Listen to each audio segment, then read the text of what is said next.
This is the 21st season of Bass Talk Live. BTL is presented by Bass Cat Boats, Strike King Lures, Aftco, Pro Guide Batteries, Spro, Gamakatsu, The Bass Tank, Denali Rods, Beatdown Outdoors, and Sunline. BTL coming at you. Good morning and welcome to another exciting edition of BTL Bass Talk Live, where we're going to talk about bass fishing. And I think I did something. Let me tell you this. I got back late last night from Lake Baccarac, Pro Bass Adventures. Josh Daniels doing a fantastic job down there in Mexico. And the trip could not have gone smoother. We're going to do an entire show where we talk about it, get a couple of the guys who ventured on that trip to come on BTL. And yes, Pro Bass Adventures, they sponsor BTL. We put together a trip, but this was one of the coolest adventures that I've been on in my lifetime. And then to get to share it with some BTL listeners who I'd never met before was also cool. I mean, you're like, okay, you're going to be in a remote part on Lake Baccarac with guys that you've never met for 5 or 6 days. I wonder how this is going to go. And like, we got in the vans and we just like hit it off. And then I think out of the 14, there's a couple celebrities there too. Kevin Rogers slid in, world famous crappie angler, fishes the MPFL now. But I think 6 of the 12 guys set their PB largemouth. I know I did. Chat a little bit about it with our guest today. Wanted to get him on definitely before the end of the year. I've got a crazy schedule in December, back from Mexico, then head to California for the first Christmas with my wife. We've now almost been married 2 months and seen each other about 7 days. I think she's in Colorado now and I was in Mexico. So we're getting all that figured out. Then gonna go see my parents in Illinois, fire back up CTL Crappie Talk Live. We ran into some adverse conditions there. Then Zeke had a little technical issues with his vehicle one time where he's like, yeah, no, I'm headed to the studio and I'm on the side of the road. So we got to get that taken care of. Some cool new announcements for BTL by the end of the year that you guys can be a part of. But the one thing I've always learned is never keep Mark Jeffries waiting. There he is in the new studio. What's up, Mark? I'm actually in my office. Yeah, I know. I was looking at that. Well, that's a new studio then. Not really, but see, I've tried to keep some of the same elements. There's some things that you will always have in whatever you do at the live stream, and that is you will have some hockey element, which if you see right there over your right shoulder, it appears as left shoulder. You have I was wrong. You have a hockey stick there. Yeah. That was your hockey stick that you used. You'll also have some form or element of old school hats. So if you see that, so I've got a little hockey icon right above my name, a little hockey bobblehead. You always have some old school hats, which I see. I don't know if you ever showed those. Show those hats off. Grab those hats real quick. Those are freaking awesome. The I don't want to give it away. The quantum hats.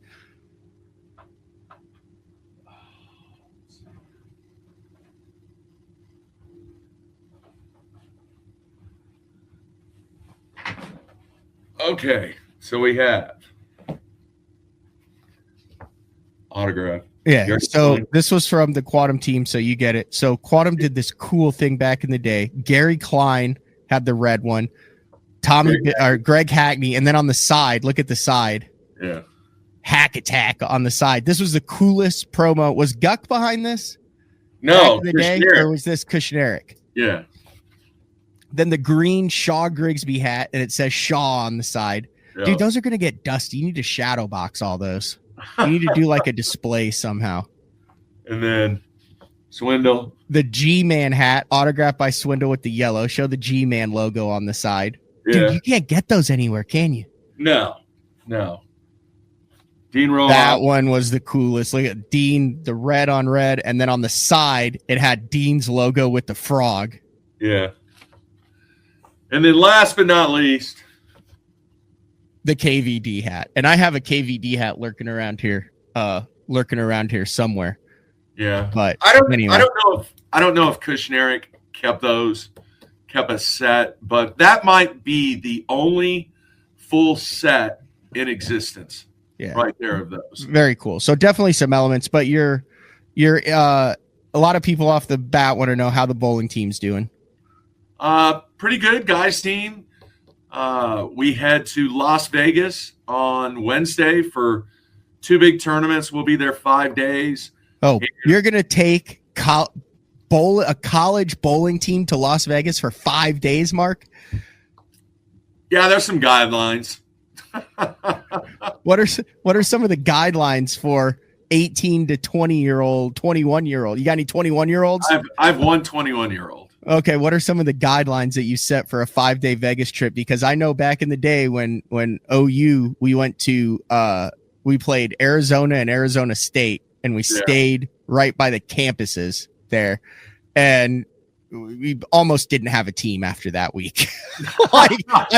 I say that in all seriousness. Like, we had a come to Jesus team meeting after one night, and they were like, guys, like, numerous ones of you might not be on the team. I was not one of them, but I mean, it got pretty wild. Yeah. Now, curfew, 10 o'clock. They have $270 in cash to get them through the entire 5 days. Each? Is that NIL money?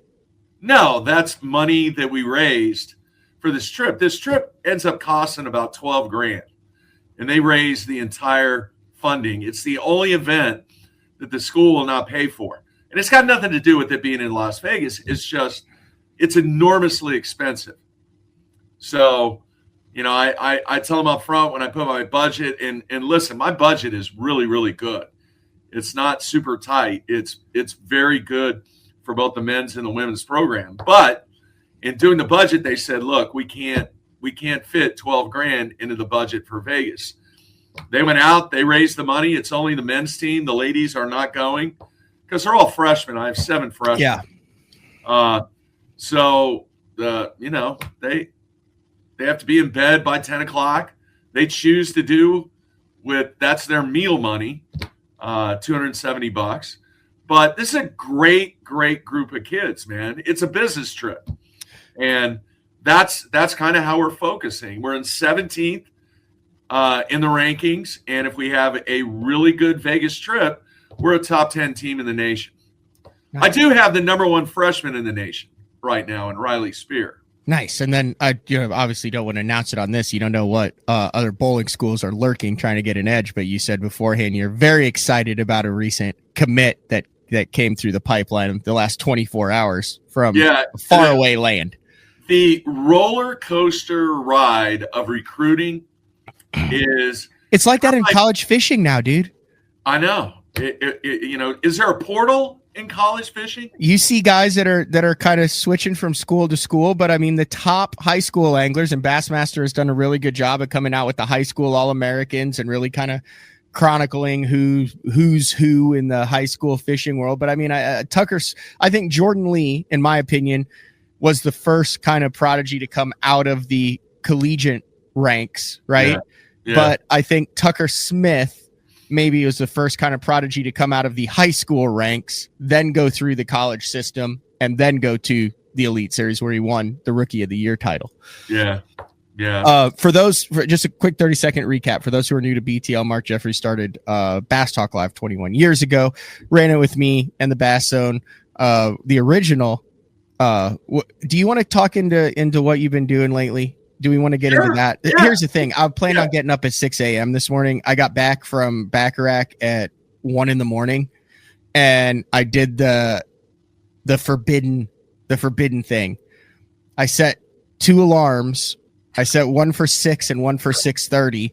And then I woke up at the 6 o'clock, and in my slumbering stupor, I turned off the 6:30 and said, oh, I'll just get up in 5 minutes. And then I woke up 20 minutes before the show. So I don't know if you've ever done that, but it was one of those like weird like dream states where have you ever had a dream about like where the alarm becomes part of your dream? No. No, That not happened at to me all. this morning. But I planned on having you in, and we'll talk about it. I do want to get to this right off the bat, though. So for those of you who know, you obviously know because it ran for a month, but it was the voting for the Best on Tour Awards, and BTL made the finalist list for the best bass fishing podcast of 2025. No surprise that the BTL viewers and listeners have our back. We've had our back for 20 years, and we have the hardware right here, Mark. And I wanted to get you on to share it because you're a big part of that. The Best on Tour Awards 2025. There it is. And then you flip it around. Boom. Best podcast. Whoa, that's bright. That is bright. There you go. Best Bass Fishing Podcast 2025. So did you think that when I took this over, in 2022, 2023? Yeah. 2022, I think. Did you think that we would ever be winning an award for this in 2025, or did you think that this thing would be buried within 6 months? No, I didn't, because that thing right there is all about content and structure and originality, and you had all those traits when you took it over. I mean, that's kind of what we built the thing on, and you've done a great job. We've talked about it before, and the brand is in great hands, and I know you're continuing to do what I kind of built that whole thing up to. Was you always got to look ahead. What's next? What's coming up next? And you've done a great job doing that, and no surprise on that award right there. Yeah. Speaking of what's coming up ahead, today we're going to break down three things. We're going to talk about the newly released Elite Series field. We're going to talk about the EQ schedule that they released, and then we're also going to talk about some rule changes that came out a couple weeks ago. I want to get Mark Jeffrey's thoughts on that, but we're going to bloviate first a little bit. Yeah. So the Baccarac trip, this was a little bit of a change. They're still working through some things at El Salto to get that open. So a lot of the there's several lodges there that are primarily going to Baccarac. Pro Bass Adventures, Josh was one of them, and I'd seen pictures of all this stuff. You get down there, I had no idea this lodge could hold 40 plus people, and it was fairly full. There were some other guys from Oklahoma there. There was Texas, group from Texas A&M. There's a bunch of people down there, but it was super cool. And there ended up being 14 in the BTL group. And you had some guys who, there were like Josh was supposed to come down with a couple of his buddies, and then they weren't able to do it. Health reasons, life came up, and it was for his 40th birthday trip, and his wife was like, "You're going." So he had no idea what he was getting into. He came down. I ended up jumping in the boat with him for a couple days, but I think this was my third trip, my fourth trip to Mexico to fish, my third trip with Josh and Pro Bass Adventures, two at El Salto, this one to Baccarac. And there's another group from Oklahoma. He said, "Hey, it's good, the lodge at the same time with the BTL." I think it takes you one or two times to go down there to really get a feel for, what to bring, what to be comfortable with, what to expect, what you want to do different next time, what you want to do more of next time. Because, the guides don't really speak that much English, but some of them speak a lot of English, and then they all have their own different styles, and then you kind of match it with your style. You can just sit back. Like I went out with Matt, who's from Pennsylvania, for a morning, and we drug free rigs. Have you thrown a free rig yet, Mark? No. Dude, a free rig is basically if you got in the boat with a co-angler and he rigged a drop shot on his line instead of a Texas rig. So picture like a those old catfish bell sinkers, but they've got the circle eye, not the one that clips like that. Yeah. All it is that with the Texas rig, and then you use a floating plastic.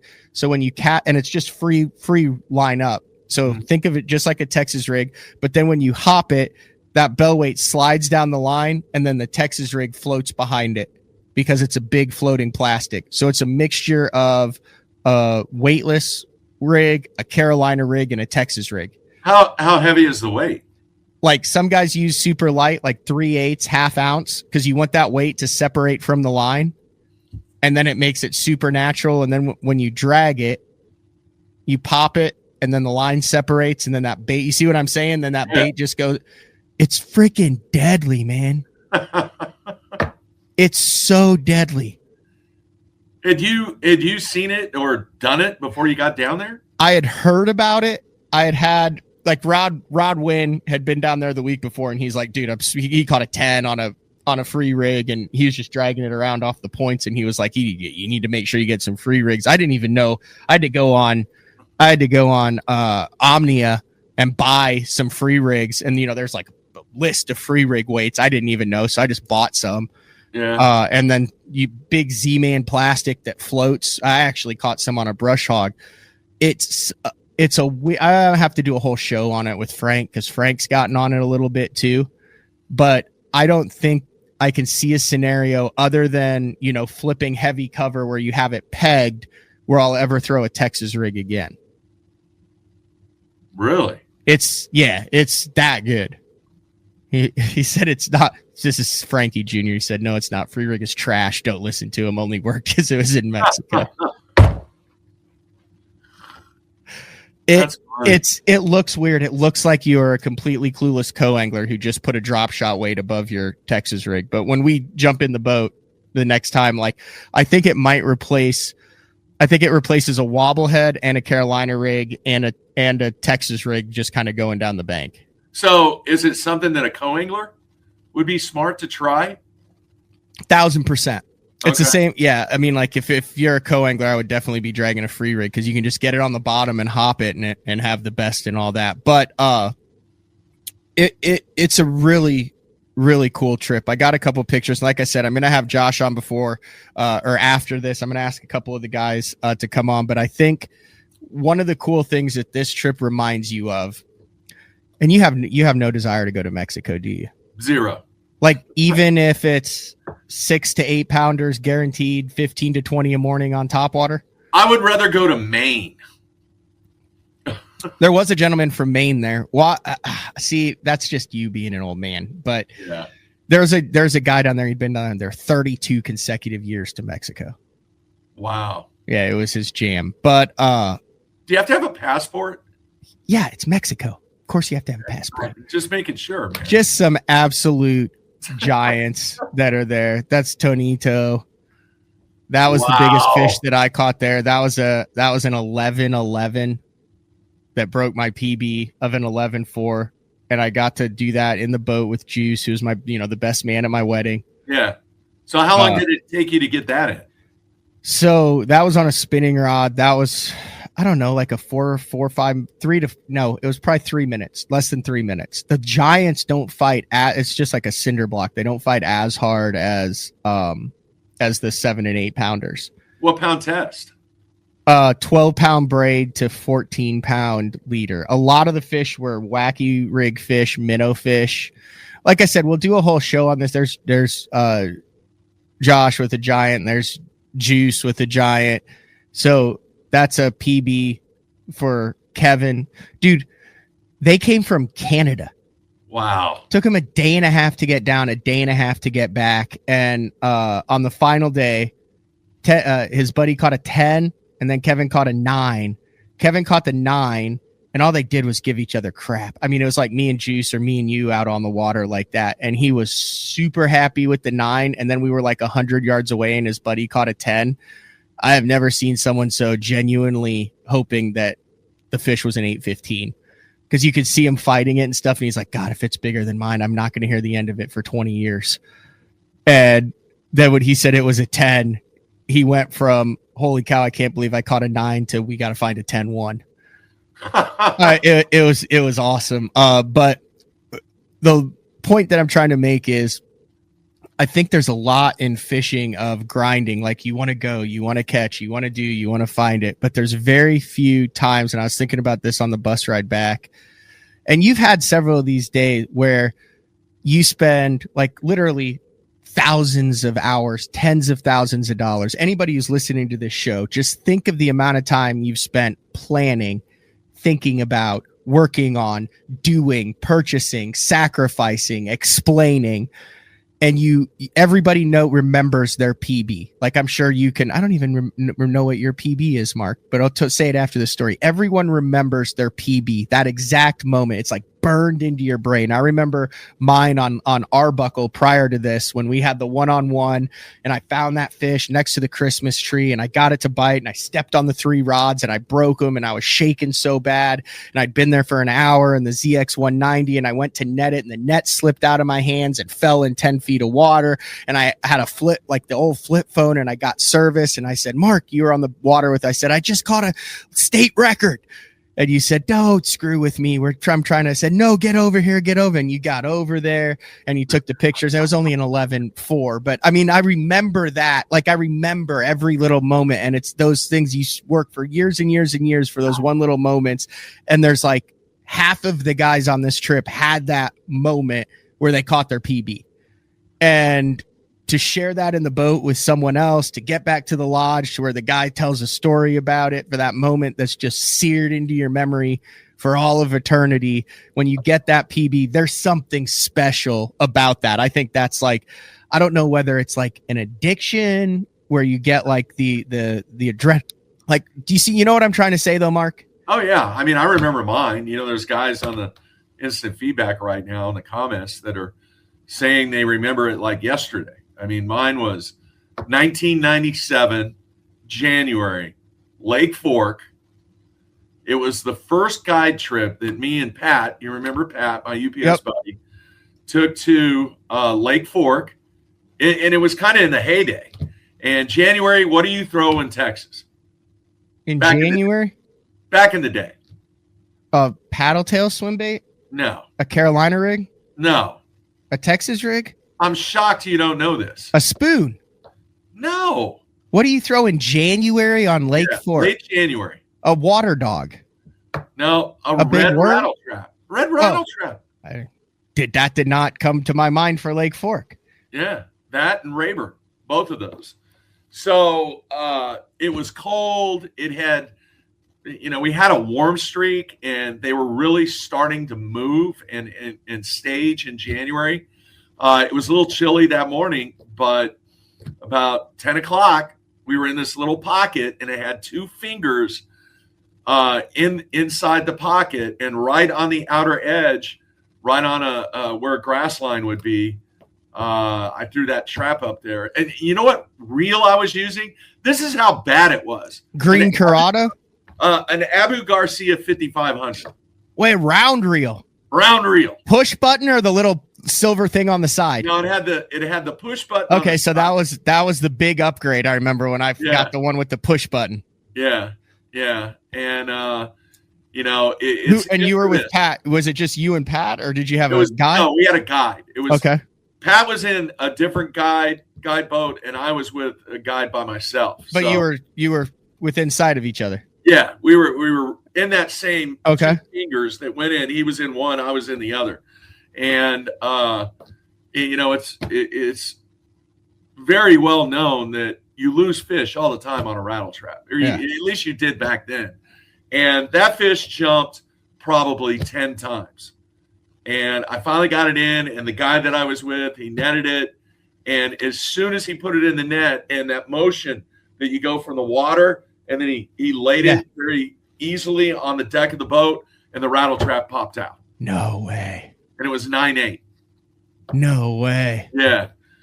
Yeah. Did you go nuts? Or were you in shock? No, we went absolutely bonkers. I'd never seen a fish that big before. 1997. How long? 1997, and you still probably remember the cast. Did Pat come over then and look at it, and they kept it in the net? And because he wanted to know what all the commotion was and all that, and they came over, and I mean that fish was loaded. Just one of those tall, short Lake Fork pre-spawners. Yeah, and we had a good time, and that was the first guide trip at Lake Fork I'd ever been on. Me and Pat took a guide trip at Sam Rayburn, but it was when it was super, super low.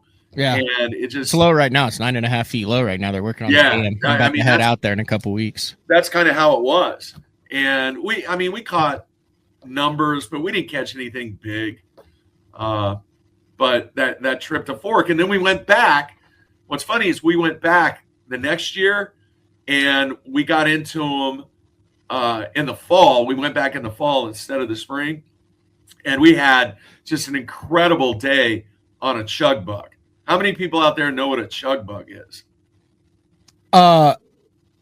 Dude, Kevin Sullivan, there were guys throwing chug bugs at Baccarac. Really? Like, there were some old school fishermen that were there too. Like, yeah, no, there were multiple 8s, 7 8s caught on pop-bars, chug bugs, that type of stuff. Yeah. So you got on a chug bug bite? Yeah, there was a regular size, and then there was a magnum chug bug, and then they had a little tiny chug bug. But we were catching them all on just the regular size. It was part of the solidification of me getting hooked on topwater. So was that really that deal? So I'm shocked that in all of your bed fishing adventures to Arbuckle and all those other lakes, do you think you've ever hooked a double digit? No.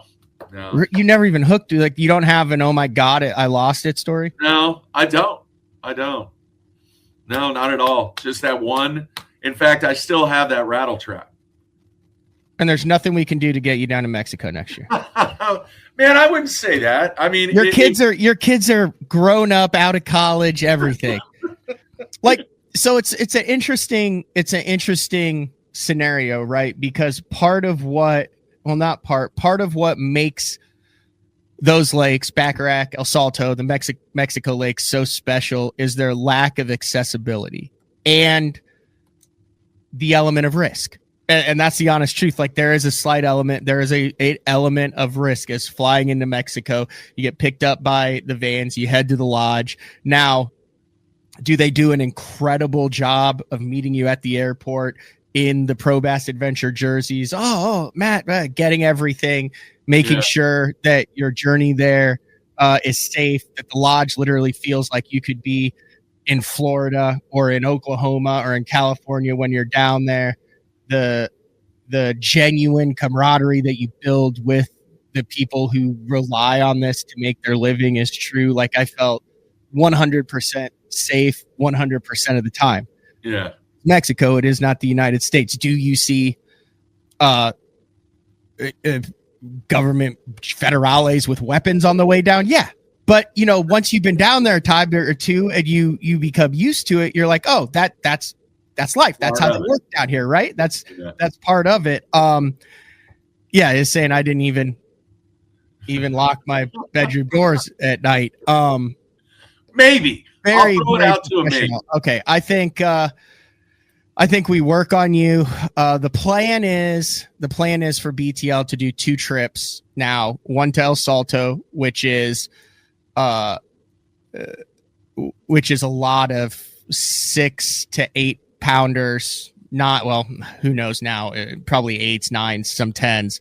But, like, for fairly certainty that you're about to get 12 to 15 bites between 6 and 10 pounds on a spook in the next hour, or one of these crazy, and then do a trip to Baccarac. The potential at Baccarac, like, I've been on probably some of the best lakes in the country, right? So I fished the lakes in Texas where you see guys that are like, hey, there's been 14s, there's been like those kind of OHIV type lakes and stuff. But to be on a lake that has a potential where you could catch a 15 pounder, it's rare. I mean, it's not like they see them ever, hardly, but that they're in there.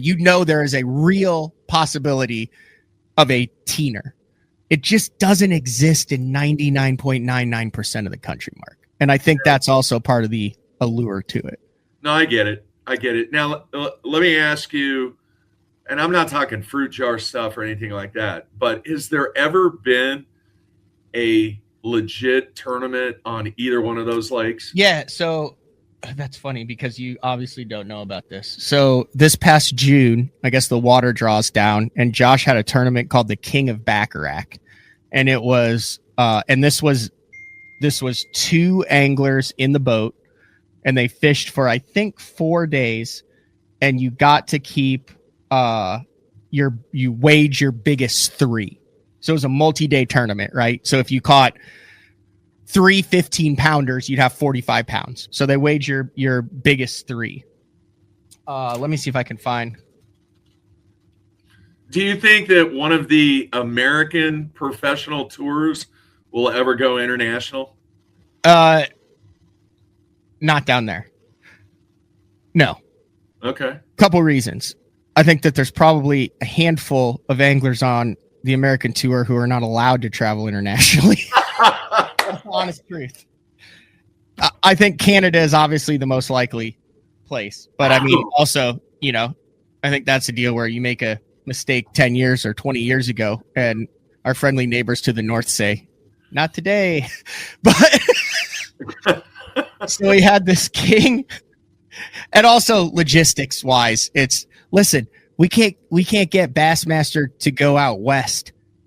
International. Come on, let's get real. Let's get him past freaking Texas west before we even talk about international. I get it. So they did this King of Baccarac in a total. I think they fished for 4 days. All this stuff is on the wall. I'll show this when we have Josh on. And we had him on to do a show about it. They caught 44 double digits. Wow. They caught 2 teeners, which is 13 pounds, 5 12-pounders, 11 11-pounders, and 26 10-pounders. 54 double-digit bass for the week. And it took... What did it take to win? Their 3-fish bag, 3 fish, weighed 38.7. Holy cow. And there was like cash and prizes on that. Now, here's the crazy thing about that. So Josh has a fleet of vessels down there, and they call them pongas. That have electronics that are at the bow. Basically, the guide is the only one who can, the guy in the back, and they have live scope on them and stuff. It's primarily used it's not one of those things where it's like, look, you can see it, cast to it, drop it at 100 feet, whatever, but you can tell kind of where the structure is. And then they have bass boats that have Quests or Ultrex Garmin's with LVS 34. So if you want to go down, you can pay extra to do the bass boat deal where you can, scope around if you want to, or the guide can use a thumb. That event, they did not have the forward facing up front. So all those results are non-forward facing results. That's just cast and crank. Wow. They didn't have the guys weren't controlling the trolling motor with the screens up front. So I'm sure that they maybe were using it for some structural elements, but it was ideal. It was a little tough when we were there. The majority of the fish that we ended up catching, I'd say about half of the guys wanted to really scope hard. That's pretty much all I've done over the last 4 or 5 years, completely unapologetically. All of my biggest fish I caught scoping. And I really don't give a damn what anyone thinks about that. I enjoyed the hell out of it. The goal is to catch big fish, have a good time. And I enjoyed working on my craft and catching gigantic fish. The other half, there are guys that were all about catching the 8s and 9s on top water, dragon stuff. It just wasn't their jam. I jumped in a bunch of different boats. Juice jumped in a couple. The Canadians caught a 9 and a 10 scoping out in the middle on the final day. And I'll tell you what, live scope's pretty damn cool when you got 50-year-old dudes we're hugging each other in the middle of the lake in Mexico. We had never met until 5 days ago. And we're going, oh my God, it's the greatest day of our life. Big freaking 9-pounder in the bottom of the boat. If you're a scoper, it's the best scope lake in the world with the least pressure. Bar none, zero. There's a window of these fish. If you want to go scope them on a swim bait, if you want to go scope them on a heavy swim jig, if you want to scope them on a Nico, if you want to scope them on a minnow, you want to scope them on a jerk bait, bar none, the best scope lake in the world, unpressured, with the biggest fish in the world. Rare 2-3 year window right here that they have at Baccarac. So how big did they look on the screen? Freaking water buffaloes. You would end up passing up. You would pass up 5, 6s and say now, they're not everywhere, right? Your guide would take you to 2 areas. There's some that are on the bottom. It's not like you just put your trolling motor down and start catching them. It's a tricky lake. And sometimes you'd go a couple hours without catching fish or anything like that. But you know, when you would see one, you would look for fish that in Oklahoma, you'll have a lot of like false megas where they'll be like swimming like this together and you'll be like, oh my God. And then all of a sudden they'll go like this. And it'll be like two fish that are like, oh, we're swimming together for safety. What's that? And then they're like, every man for himself. And they separate when the bait gets down there. But here you'd have this, except it'd be like this. And then you'd realize this is the freaking tail. Wow. And so you would just look for tails. That's what it'd look like on the screen. That's a weird motion, but that's what it would look like on the screen is you would look for the tails, and they were just obscene. Wow. And those were very difficult to get to bite. But, you know, you got a couple of them to bite. You know, you get one to bite where you're like, you know, that looks like a 12-pounder, and it's that thing. Yeah. Like you could see the tail and stuff on it. And I had one on the first day. Like this is the other thing, just like stuff seared into your memory where I wasn't really sure what the hell was going on. Like, like weren't completely dialed in. And I see this thing, and we had seen some carp up along the banks and stuff. And you're like, that's not a bass. Like there's no way that's a bass. And, you know, Tonito's like, no, see bass. And you're like, nah, no bass. And he's like, yeah, no, that's bass. And you're like, so I get one of these things to bite. And I literally am like, I freaking got it, whatever it is. And it just, very rarely do you hook a fish that you know you can do nothing with. Usually it's a muskie, or you've side hooked a grass carp at 10 killer, or a big striper at Texoma on a spinning rod or something like that. Yeah. But it's like I'm at this fish's mercy, and this thing peeled off like a freaking saltwater GT, probably 50 yards of line. Just wow. But and then when it stopped, the whole rod just went doom, doom, doom. And it's just head shakes of this fish down there just going like this, trying to throw the bait. And I'm like, I have never hooked. I've hooked one fish like this, but not anything like I mean, I hooked one at Rayburn, but it just came up and jumped and came off. But it's just like, and this freaking fish comes up. I'm like, well, we're going to get to see her. And there's absolutely nothing you can do with these fish when they come up. Like, this fish did what it wanted, and it jumped. And mind you, I'm going to show this again because it's the biggest fish ever. I have seen fish like this, and I've seen fish like this, and I've seen fish like this and this. This fish like dwarfed all those fish. Like it was as long as this fish, but it was built like that fish. Okay. And you can tell how big they are based on the guide's reaction. Because I think what I kind of figured was, I think the guides, just like any of us would if we all guided people 15 hours a day for 200 days a year, you have like a friendly competition. I think maybe the biggest fish in the boat might get a little prize at the end of the year. Guy who catches the most DDs out of his boat might get a little prize of the year. So there's something in it for the guide too. This son of a gun came up and whoa, completely out of the water.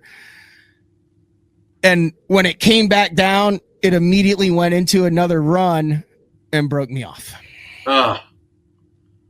I was crestfallen. That's the word. Yeah. So, all right. So let me ask you this, because I mean, I haven't seen any pictures. Do they do the same thing? Are they following bait balls? Are they relating to structure? I mean, what's the scoop? Yeah, they do all that. So like there's some of the guides that really like to fish offshore structure. So there's like humps out there. I mean, it's kind of like Arbuckle Clarity. There's humps that come up. You go drag a worm, throw a crankbait, underspin, swim bait, big paddle tail, swim bait. They'll sit around brush line, shoreline on rocky points. There's like these bushes that have thorns on them that the water fluctuates that they get in. They'll pelagically chase bait out in the open waters. You can get off of the points and live scope them. There's like some kind of vertical structure in there too. There's a few nets. Timber? There's timber, but not. We never really went into any of the timber areas. You can go up in the river and fish it, but they're basically keyed on shad and tilapia for the most part. Cool. I don't know, man. You might work on me a little bit more. I may change my mind. So anyway, the plan is El Salto December, Baccarac January. I guess we hit it on somewhat of an off week. I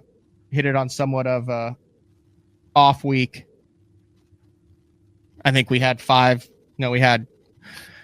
6, 7, 8, 9 double digits. Eric caught, he had 2 9s, and then on the last morning caught a 10-1. Wow. Yeah. Wow. But the cool thing also is you're not guaranteed, right? Like there are some guys that I felt bad for that I really wanted them to catch their PBs and it just didn't happen.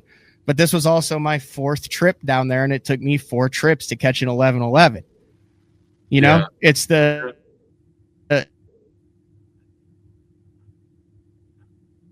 It's I think the part of the excitement, you're around them, but there's no guarantee. Yeah. So when it happens, you appreciate it more. It's like anything, right? Like your first 300 game or your first tournament win, your first PB. Like part of the reason why it's so exciting is it's not guaranteed. It's not like you go to the bowling alley and know that you're going to bang out a 300. All right. We're going to take a break. When we come back, we're going to actually talk a lot about fishing. A lot went down over the last couple of weeks for the Elite Series. We have the field that is absolutely set. Really interesting field for 2026. We have the schedule came out for the EQs, and we're going to get the man Mark Jeffrey's thoughts on the no info rule change that went back to 28 to 30 days. It had been a mix mash of whenever they announce it to whenever they tell you it's off limits, and it's been kind of a debacle. Interested to see what Mark thinks about this. Back when you were in the game, this was the standard rule. This is what it is. They added a couple tweaks to it. But back in studio Tuesday, as we rapidly approach Christmas, we have Bill Lowen on the show tomorrow. Then we're back live on Thursday with Uncle Frank. Then I'm headed to California. But we've got Jeremy Lawyer, who recently went through his captain's course with Mike McClellan. We got Jeremy Lawyer. That show's going to run on Monday, and we're going to kind of dive into, hey, if you're on the water, if you're tournament fishing, is it worth going through all of the going back to school, basically, to get your captain's license? Not just your boating safety certificate, but actually going to the course in school, learning the chart plotting, all sorts of stuff. We'll talk with him on that on Monday. It is a BTL on a Tuesday with Mark Jeffries, and we'll be back right after this. The new Puma STS has been redesigned from the ground up. With the angler, design, function, and performance in mind, nothing on this new offering was compromised, and the only thing carried over from the previous version is the name. Based on the Soft Touch series hull that started with the flagship Jaguar, this new model is nimble and performs incredibly well at all speeds with either a 250 or 300 horsepower engine. Featuring a new 96-inch wide-body footprint, this hull measures out at 20 foot 7 inches in length. Industry-leading design coupled with tournament-winning performance. The Puma STS from Basscat. Feel the rush.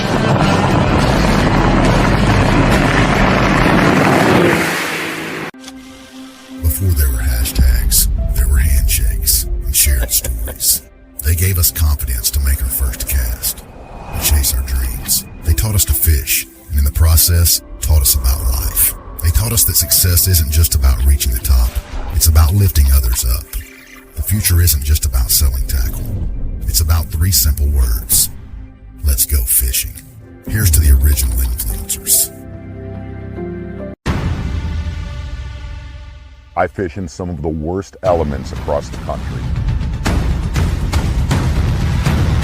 Spring, that's a giant, dude. Summer, oh my gosh. Hi, look at that thing. Winter.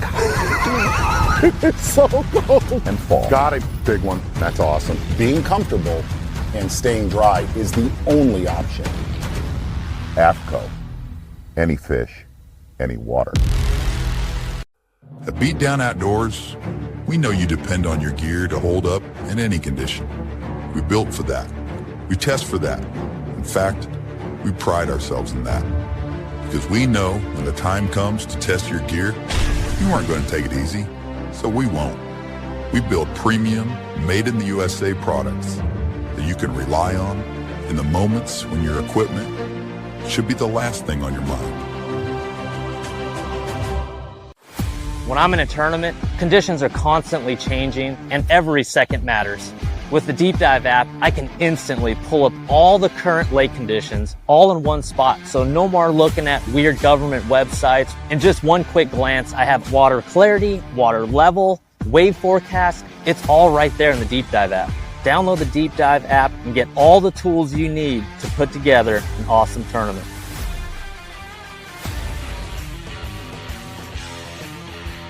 All right, welcome back, BTL on a Tuesday, chatting with Mark Jeffries. I found the best 5.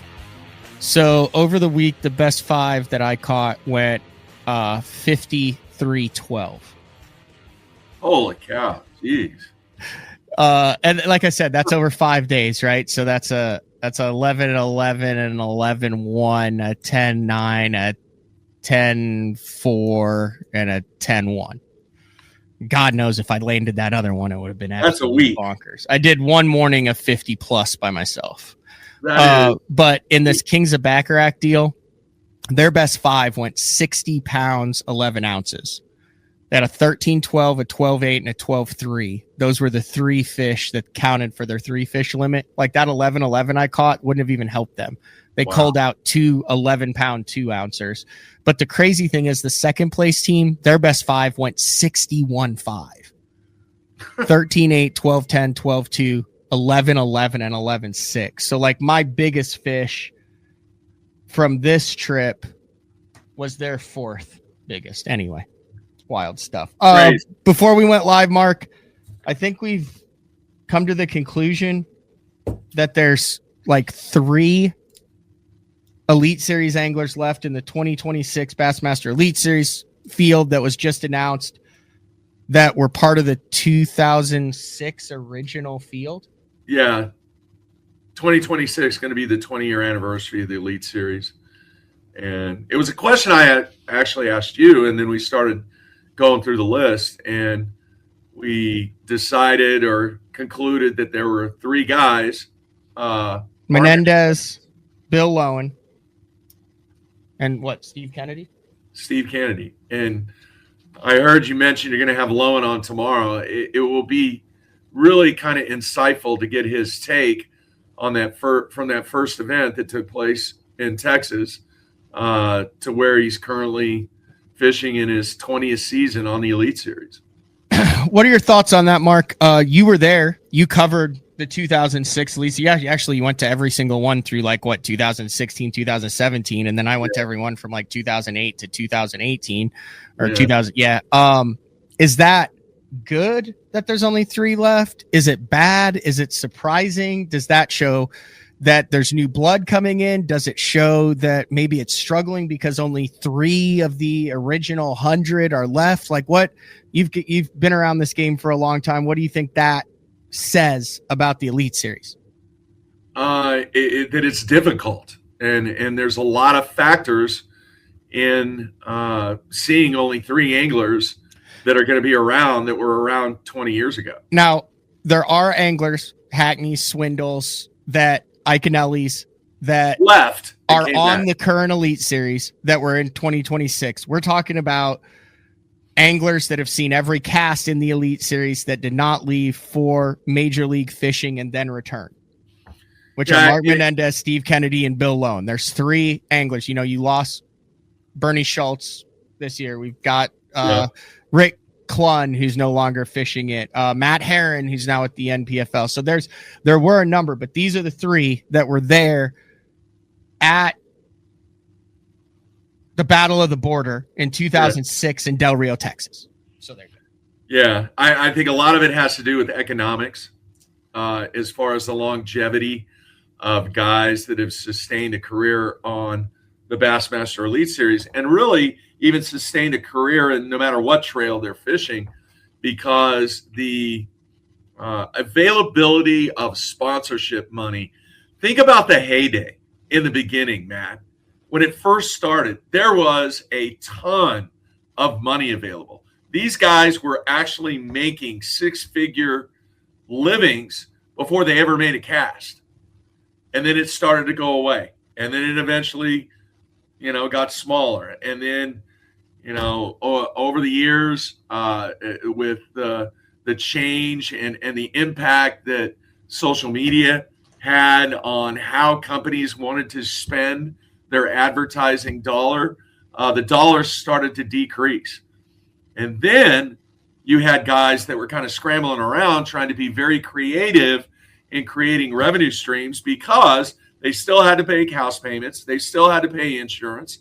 They still had to do life things and still try and conduct themselves as a national touring professional on the Bassmaster Elite Series. So is it surprising that there's only 3? You know, I think if we throw in the guys that came back, what would that number be? Maybe 10, 12, something like that, Matt? 8 to 10, yeah. Something like that. To me, not that much many more. Not that many more. To me, I think it is a change in the playing field. I think it's a change from an economic standpoint, and I think it's also a change in lifestyle. And you may look at me and say, "Oh, you're out of your mind," but I think sometimes a lot of these anglers got to the point where they were in a life decision to decide whether or not this is the lifestyle that they wanted to continue, because it is not easy. And I know we have a lot of young guys out there now, and they're enjoying it, and they're single or, you know, married with no kids and stuff like that. But it becomes a decision purely on economics, the life environment that you want, the opportunity to really generate income for you and your family, and then is this how I really want to continue my career? I think that kind of is what it boils down to. I mean, do you agree? Yeah. How many of these guys that started in 2006? And there's only 3 left. I mean, we've got the book. We'll do some shows. One of the things we're doing, I'll tell you this, little side note here. One of the things we're doing in 2026 is we're going to have Mark on every couple months to kind of break down what his thoughts are on the industry, and then to also go into the vault in the past. Mark has found the gold. Yeah, Mark has located the hard drives and the computers that have everything from 2005 to 2010 on them, and is in the process of converting all of that on-location footage from tape into 1080 resolution on-location stuff. So what we're going to do is we're going to have Mark come on every couple months, and we're going to take a tournament, a time period, a year, a season, an event, a fish, a day, and break it down and really go back to when Mark and Harold and Drew and Gary and Brent and Kenyon and myself and then Dave after that, we're kind of covering it. And it's stuff that doesn't exist anywhere else in the world because Mark was the only one out there that was doing it at the time. It's cool too. Some of the tapes that I've looked at, I mean, there's hundreds of tapes that I haven't even got to yet. But one of the coolest ones was when Kelly Jordan and Skeet Reese were in Washington, D.C. for the Potomac event. That was when Gary and I had the show on XM radio. And Kelly and Skeet actually went to the studio, the XM studio in D.C., and we did the XM show live from the studio. And Skeet and Kelly looked very young. Yeah. Well, I with myself. I mean, I'm just a you're younger than I was back at that time. Currently, yeah, that was cool. Okay, that was really cool. So, side note, I wanted to do that, but so the 3 original from 2006. Do you think how many of those do you think are no longer doing it because they wanted to and they weren't good enough? They were forced out. How much of it was complete and total financial ruin, and how much of it was just burnout? I think it was all 3. I mean, I think you could go, 40, 30, 30. I think the guys made a good decision based upon what their lifestyle and what their needs were. I can honestly say I think some of the guys got burned out. They had to, because the dynamic of the playing field changed so much. And some were willing to adapt to how the playing field was changing, and some weren't. And honestly, man, how many times have you told me this early in your career in doing what you do? You love the lifestyle. You love what you're doing. You're not making, zillions of dollars, but the lifestyle and the adventures that you go on in your life, that's what is important to you. Yeah, 100%. And, the daily grind, tournament coverage, all of that stuff does get monotonous, but that's where CTL comes in. That's where the trips to Mexico come in. That's where the Master Angler Awards quest with Matt Steffen comes in. It's very easy to get into the comfortable rut, but then to get outside of it and to do things that, it's fishing, it's fun, but it's also, my career, how I make my living, the only way I've made my living.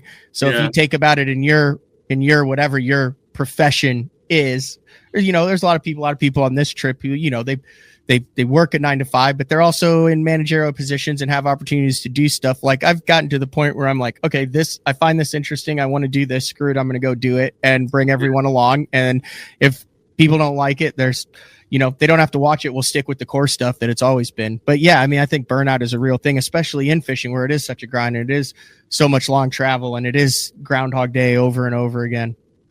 One of the things when social media wasn't so prevalent in anglers' lives and how they would showcase, how they currently showcase, their kind of behind the scenes stuff. You and I and Harold Allen and Dave, we have seen in the early days of this grind how difficult it is. And I think some of the stuff that people see in some of the social media, kind of behind the scenes stuff that these guys do really truly does not tell the story completely. I've seen guys break down and cry because of what took place. I've seen fist fights take place behind stage. I've seen arguments. I've seen deals cut at the boat ramp or on the dock prior to the event, before they ever make a cast that day. Mm-hmm. But the ups and downs from where we were 20 years ago to today, I think still exists. I think you just have kind of a unique financial, economic, different type of situation today than what we had 20 years ago. There was a ton of money available 20 years ago. Yeah. I'll say this, and you'll disagree with it. There's a ton of money available today. It's just that a lot of people are looking in the same places that they looked 20 years ago for that money. That's a valid point. It is. And at the similarities, it's funny too, because I hear Randy Blockett every now and then try to compare fishing to bowling, and it kind of cracks me up. But from an economic standpoint, not only the tours of both professions, but the industry itself is really trying to identify how revenue streams can increase for all parties involved. Mm-hmm. And you can see him trying to increase his revenue streams by, what used to be the shock value that got views and stuff for him. Now that doesn't work because it's so old hat. So now he's just trying to go more outlandish, more just whatever to keep his revenue streams alive. It's pathetic, quite frankly. And we won't get into that. I do want to mention before we move on. Yeah. We missed a guy who has been there since 2006. You'll know who it is, but the reason we missed him is I still think of him because he still looks like he's 30. Who is that? I can't believe we missed. It's because he does not age. Very prevalent angler who's been there the whole time. I'm looking at the list right now. Very obvious, Mark. And I was just sitting there thinking, and I was like, wow. I'm looking at the list. No? Don't tell me yet. He started out with 3 top 10s in his first 5 Elite Series. What the name that comes up with that is Derek Remitz, but Nope.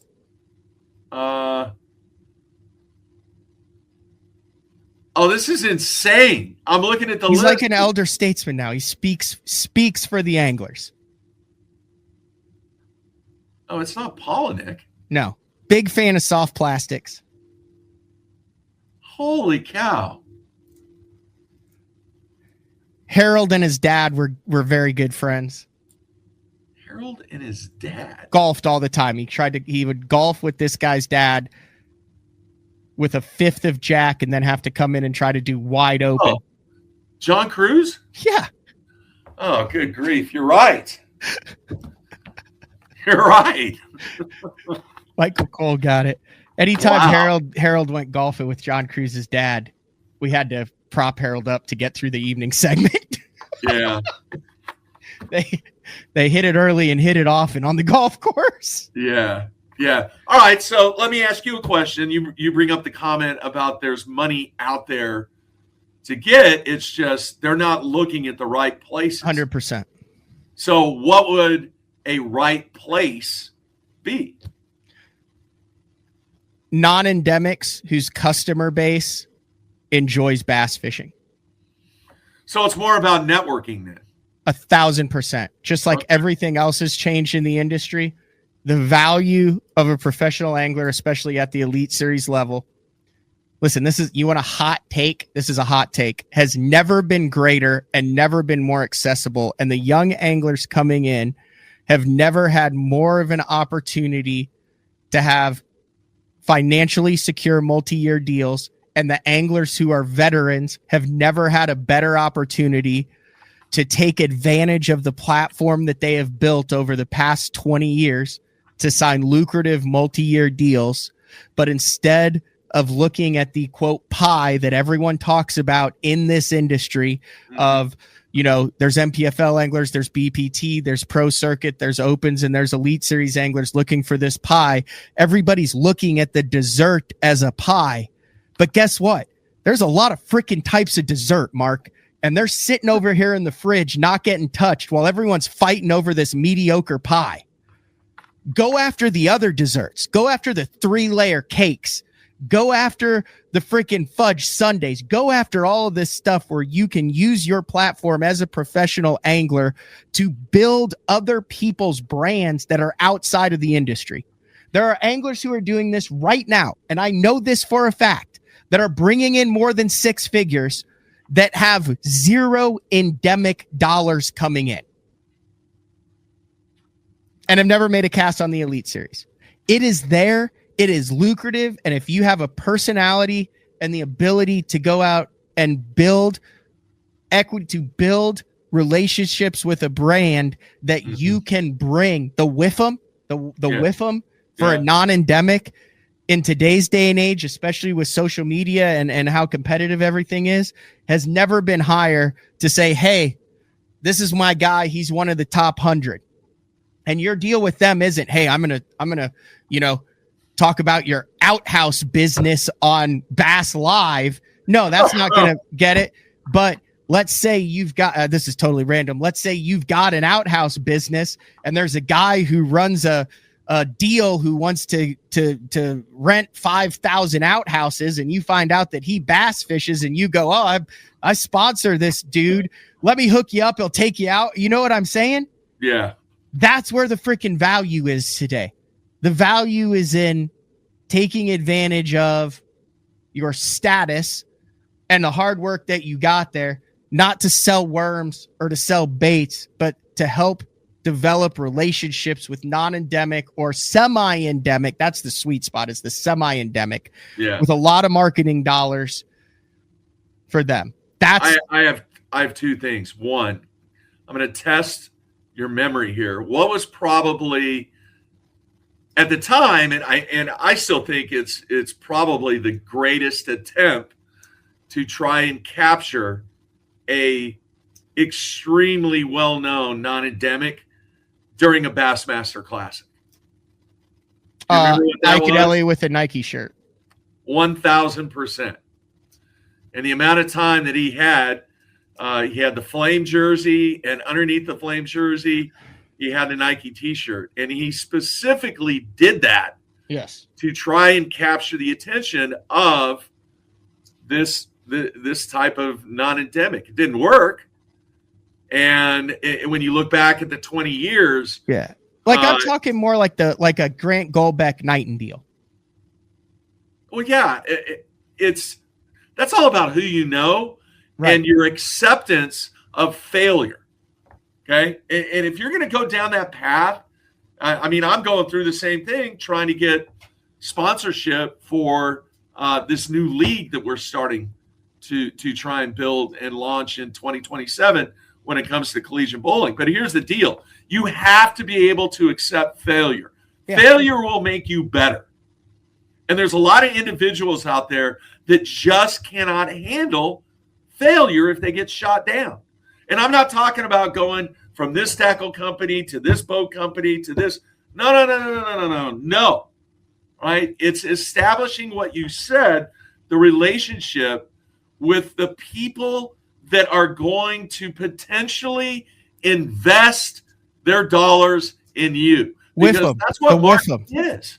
They're allowing you to comfortably chase your dream, to stay on tour financially, but in return, the value that you bring to them, the potential value that you bring to them is also greater than the value that they're investing in you.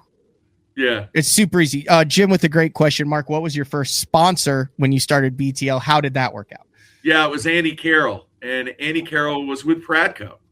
And Andy was the marketing manager for Pradco. He was from Oklahoma. We fished team trails and BFLs and fished the Central Pro-Am together. And he really, really liked what I was trying to do in the beginning to really showcase what was taking place in Oklahoma. And remember, Matt, at the time, it was very unique.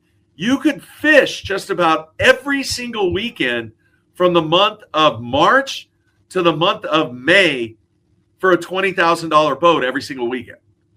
It was that hot during that period of time in the mid-90s and early 90s.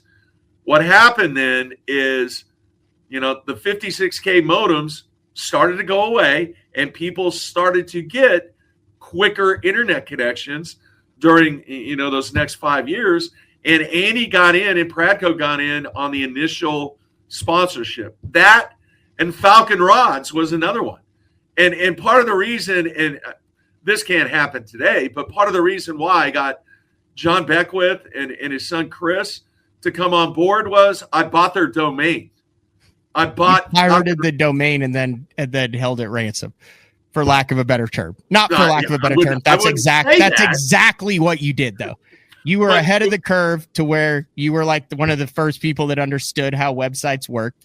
Yeah. You were ambitious, wanting to get into the industry as a, quote, bean counter, as you called yourself, for UPS. And you knew that if you had, jimscrankbaits.com, when Jim went to go get Jim's crankbaits, he would have to contact you, which would allow you an in that industry to either A, sell it if he wanted nothing to do with it, or B, work with you so he didn't have to buy it. That's right. Did the same thing with Gene LaRue. Is that legal? Well, yeah, why not? To me, it was a creative way to get my foot in the door.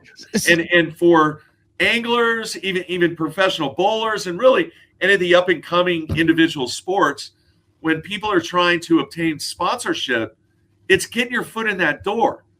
Right? You may have a 100% foolproof method of positioning your brand, but you got to get in the door. Yeah, so I didn't realize this. So Pradco, LureNet, that's, all of those brands. Yeah.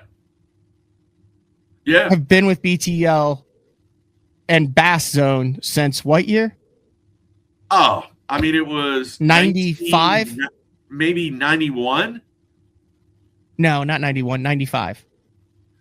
No, because remember, I had fishok.com to start out. And that was 91. No, it was 92. Running sponsor of now it's great. Obviously, it's changed a bunch of stuff, but they're the longest running sponsor of Bass Zone /BTO. Yeah, well, Andy went a different direction. Yeah. And when Andy went a different direction, the sponsorship went away, and then it came back. Oh, so it did kind of like what the BPT guys did. Yeah.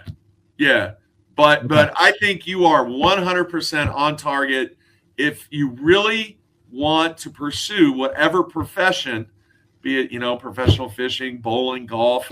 Golf's a little different, but you have to build your network, and you have to understand the important part of why would this company want to get involved in your brand. Yeah.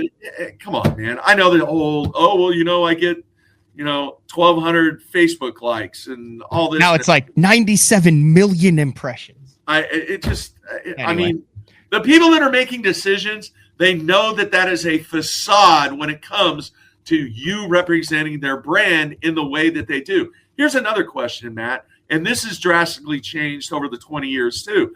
How many guys do you think out of, 101 anglers now? Yeah.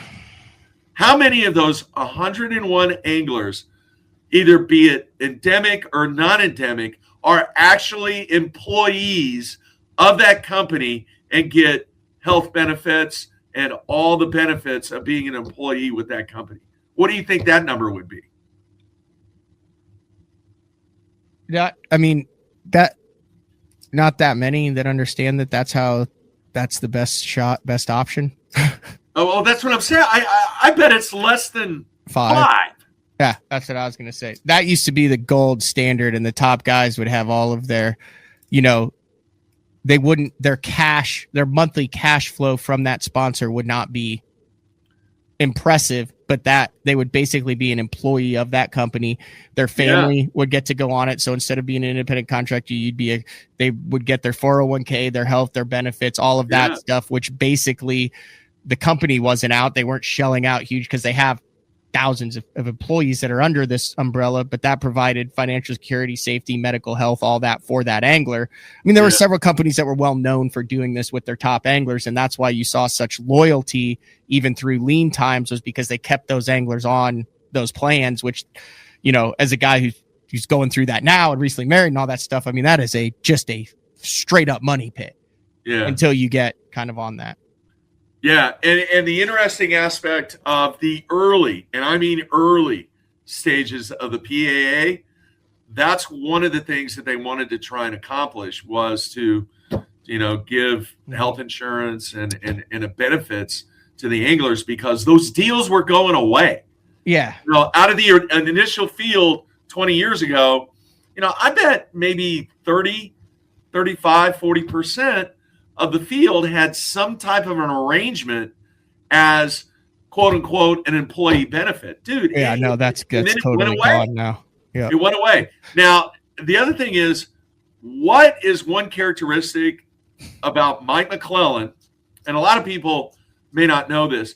McClellan put one of the most masterful sponsorship deals in the history of bass fishing. Do you remember what he did? He did individual wraps for events based on where the companies that were supporting and sponsoring him wanted to put their eyeballs, with the Tahoe smokeless tobacco. It was genius. He did, I think, 3 or 4 different wraps in a year, but he did several one-off wraps where it was just a wrap for that event in coordination with then bringing company execs, employees, contest winners, all that stuff in, and then he'd send it back, get it rewrapped. It's that engagement, man. You have to be able to engage the brand that you're representing in a way that's going to generate revenue. And Mike was brilliant the way that he constructed that season. And I think he did it for 2 years. Mm-hmm. Was that right, Matt? I believe so. I mean, like, if you want to go down that route, like Jeff Creed always talks about what a good deal Longhorn was for him. And all that was, those went away. That was kind of with the NASCAR thing, with what they were and weren't allowed to advertise. That all went down in that. It wasn't, but he spent a lot of time on the water. It wasn't that, more so that it was like, hey, you see it on his boat and people go out and buy Longhorn. It was contest winners, employees, executives. It was, he was an asset to that brand. had personal relationships with them. They utilized it.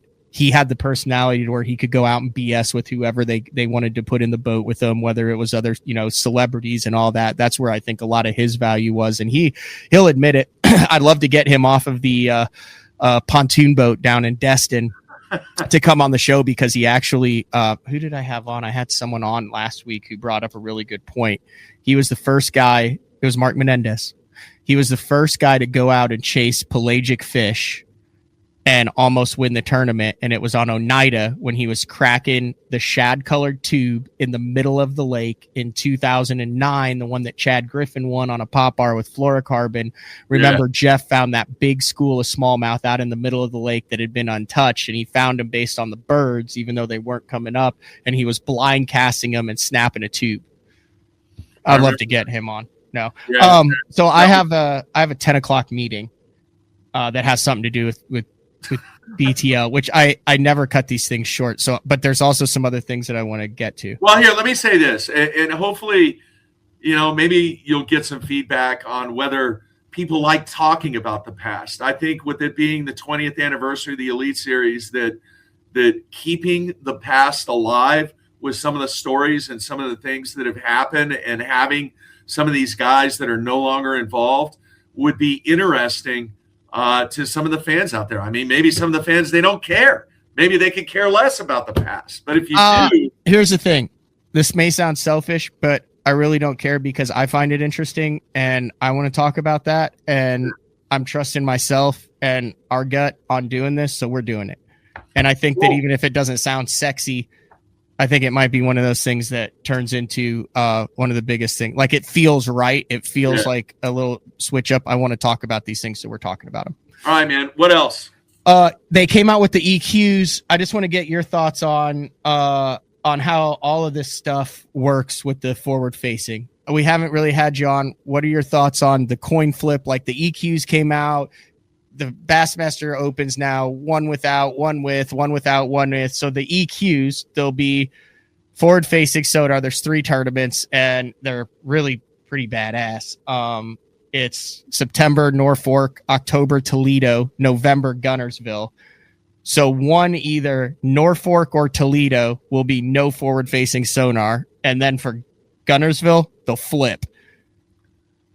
Wow, they're trying. Do you like the coin flip? Do you like how they're determining?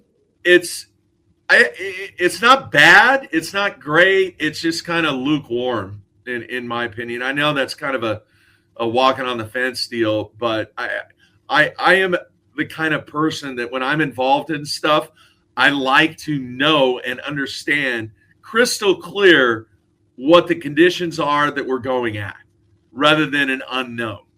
Now, I know there's obviously factors that go into tournament fishing that are unknown, but at the same time, I think that they are trying to balance and really appease everybody involved while still maintaining control.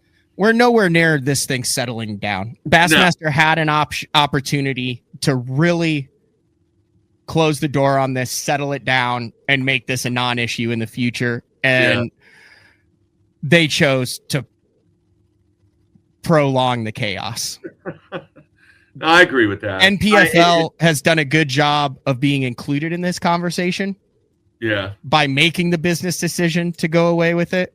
Once again, you have a choice. And MLF is going down a path of complete and utter chaos, of non-enforceable rules violations that will run rampant, and they'll be surprised why their numbers at the BFL and Toyota's levels aren't higher, because they just continue to make it more and more complicated. Did they do away with it at the PFLs, though, for the co-anglers? No, but you can now use it for a third of the day, and you get to pick which 3 hours you get to use it, but it's up to your co-angler to make sure that those rules are enforced. And you can use it simultaneously, but like if you started at 9, you have to have it turned off by 12, and it's your co-angler's job to let you know, hey man, you can only use it for 5 more minutes. Yeah. It's wow. Yeah, that's kind of a I could be eating my words on here, and I haven't really opined about it. But when it comes to all three, the only one that has actually made a decision on it is the MPFL. And the only reason that they're included in this conversation is because they had the balls to make a decision. Yeah, I get it. That's the honest truth. Yeah, I get it. Ask keeps going like it's like the kid that wants to do something, and they keep going, ask your mom. And then you go to the mom, and they go, ask your dad. And that no one wants to make a decision over there. They had an opportunity to end this discussion once and for all, and they didn't. Yeah, you know why? What drives everything, Matthew? That's right. That is correct. And it's unfortunate, but I think the comments that you make are right in line. Now, do I understand why they didn't? Absolutely. Yeah. Do I understand that they're a for-profit business that is trying to make the most that they can with it? And when it comes down to it in the long run, they want the most people that are willing to pay the most money with the sponsors that pay the most money so they can make the most money. Absolutely. Do I want them to make the most money? Absolutely. Because I'm putting thousands of dollars and hundreds of hours of my time into that organization, relying on that platform for my livelihood and my business. I want it to be healthy. I want them to be profitable. I want them to make decisions that are best for their company. But also what is best for their company is to have a customer base that is also happy and feels like they are getting the most bang for their buck. So it's a symbiotic relationship that takes place. And right now it feels like it's a dysfunctional relationship. Yeah, but the foundation is still there. I still trust them. I'm still fishing the Bassmaster Opens. I still believe, in my opinion, that is the best platform for what I want to do. We talk about it all the time on here. It is not an indictment on individuals or that organization as a whole. It's just they had a chance to grow a big set and to say, this is part of our game, which they've said this is part of our game, but their actions then haven't shown that it's part of our game. Yeah. Yeah, I get it. All right, what else, man? We went from as soon as the rules come out or as soon as the schedule comes out, the fisheries are off limits at both the Elite Series and the Opens. We've seen more DQs for more crazy reasons than ever. Then we went back 75% of the Elite Series field through this angler group, I think, which John Cruz is leading, said, let's go back to this 28 to 30 days. The thing that they made sure that they include in that is you cannot barter, you cannot purchase information. You can't say, hey, I'll take you deer hunting for your chip. You can't exchange money. You can't, even if it's 3 people down, that's what they're really concerned about. They're really going to focus more on, was there an intent, instead of if someone just comes up to you at a sporting good expo and goes, Sam Rayburn, red rattle trap. You're not going to get DQ'd for that anymore on that stuff. Your thoughts on cleaning it up, going back to 28 days instead of this freaking 9-month debacle? Yeah, I think that was the right move, in my opinion. I mean, it worked in the past. Not that anything was broken in the past. They just decided, look, man, it is what it is. You can't have that long of an off-limits period and think that something is not going to happen. All right? But here's something, and I don't know anybody's asked you this, Matt. I think if they're going to continue with these polygraph tests, that they should have, and I don't know if they have this right now, but what I'm saying is live stream. They should have a high level company that does every single polygraph the exact same way in the same location. They might. I don't know. I just think if everybody knows what company is doing this, and I'm not talking about a company that only does polygraphs in the fishing world, or they might. Dude, I have no idea what they're. Because here's why I make that statement: is the legitimacy and clarity and certification of a very important kind of leader in the industry when it comes to polygraphing. Mm-hmm. I think is important from a perception standpoint.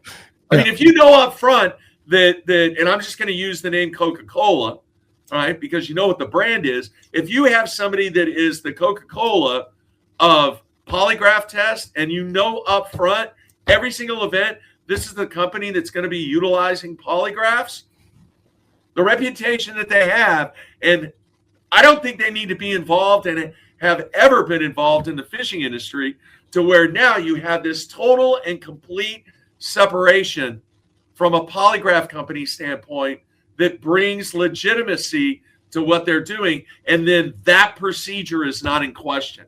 Yeah, because no. a lot of the people that have been DQ'd, they're upset by the method and how the whole polygraph went. Frankie said, if you were McCullough, yes, I was polygraphed for a Nichols.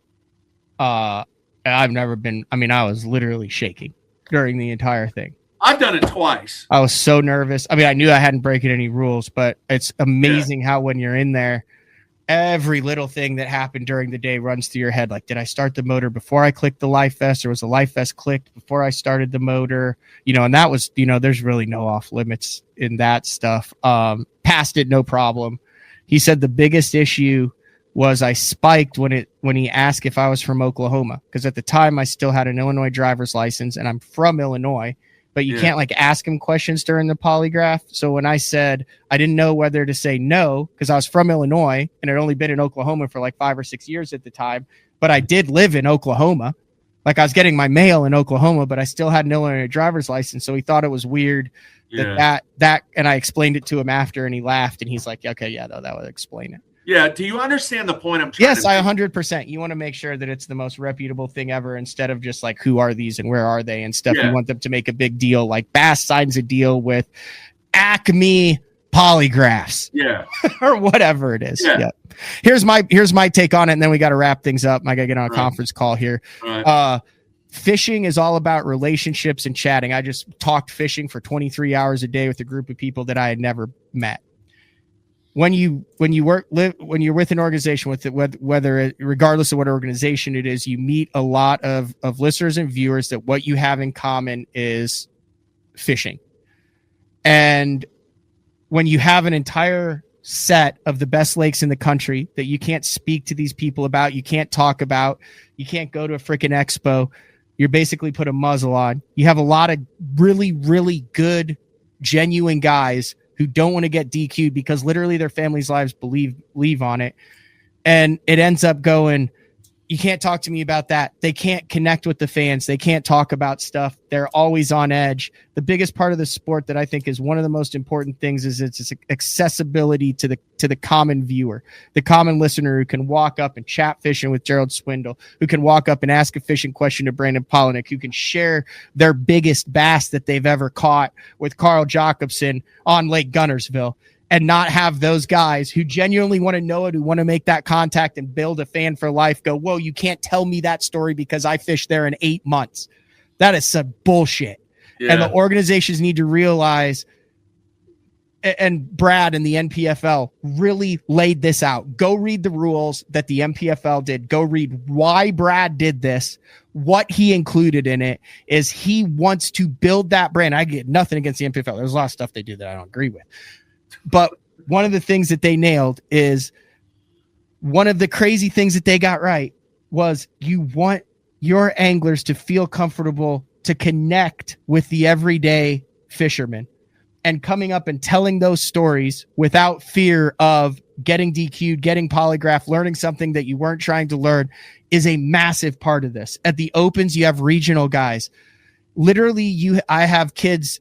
When this rule went down, I have friends who called and said, thank God they did this. I can talk to my dad again. Yeah. And it's legitimately, this guy's dad fishes Grand all the time. And he was like, I couldn't talk to my dad about Grand Lake until the Open in April. Dude, you only get X amount of time to talk to your parents about certain things, which, by the way, I need to call my mom after this letter. I made it home from Mexico safe. True. No, but man. Hey, for Bass to have a rule in place for a couple years where a guy who's not even a professional, who's fishing 4 tournaments a year to pay it, was afraid to talk to his dad for 8 months about it is totally screwed up.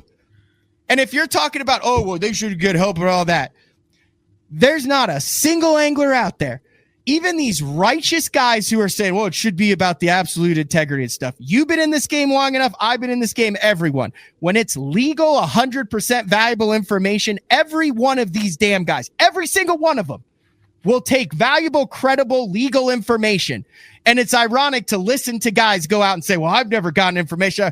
That's bullshit. They have. They 100% have, and they are lying to you if they said they have not. Am I right or am I wrong, Mark? Dude, you're dead on. That rant right there was one of the all-timers, man. You have entered the Mark Jeffries zone. There are anglers who are saying it. This takes away the credibility and stuff, who are lying, who have won tournaments off of information over the last 2 decades when it was 100% completely legal. Yeah. Yeah. No, you rock, dude. Hey, everybody, man. Merry Christmas. Everybody have a safe holiday. That's good stuff. You're the man. See you, Mark. All right, man. See ya. Bill Owen tomorrow. We're back with BTL. See ya.